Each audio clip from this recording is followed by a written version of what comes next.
اس وقت کی یہ چوائس تھی.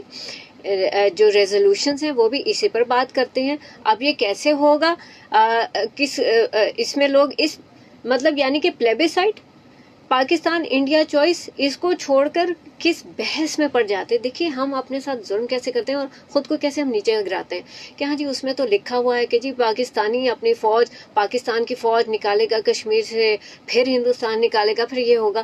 پاکستان نے ایکسیپٹ نہیں کیا تھا یہ سٹانس. ریزولوشنز میں آپ پورا دیکھیے کہ پاکستان نے کبھی یہ سٹانس ایکسیپٹ نہیں کیا کہ جی پہلے ہم نکلیں گے تو پھر وہ نکلیں گے پھر یہ ہوگا. پاکستان کا سٹانس رہا کہ پلیبیسائٹ کروائیے, اپنی پریزنس میں پلیبیسائٹ کروائیے اور اس معاملے کا جو ہے وہ حل نکالیے. کشمیری تو کہتے ہیں کہ ہماری میجورٹی ہے, مسلم اسٹیٹ ہے, ہم پاکستان کا حصہ بننا چاہتے ہیں. ہمارے جو اینشنٹ ٹریول روٹس ہیں, یہ جو پرانے ہم جیسے ہماری جو بھی ہم ٹریول کرتے تھے سینٹرل ایشیا کی طرف جانا, پاکستان سے جاتے تھے, نیچے ہندوستان کی طرف تو ہم نہیں جا رہے تھے, ہندوستانی وہاں سے نیچے سے اوپر آتے تھے تو ہمارے علاقوں سے گزرتے تھے.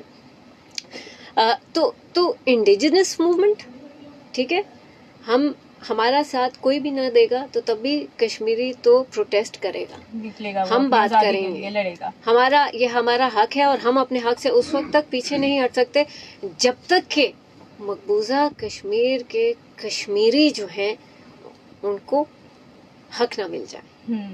اور آزاد جموں کشمیر جو ہے وہ بیس کیمپ ہے آزادی کا. یہاں پر یہ بھی بات ہوئی, جی بالکل یہ بیس کیمپ اس لیے ہے کیونکہ جب تک کہ مسئلہ کشمیر حل نہیں ہو جاتا ہم پورے مکمل طور پر ضم نہیں ہو سکتے.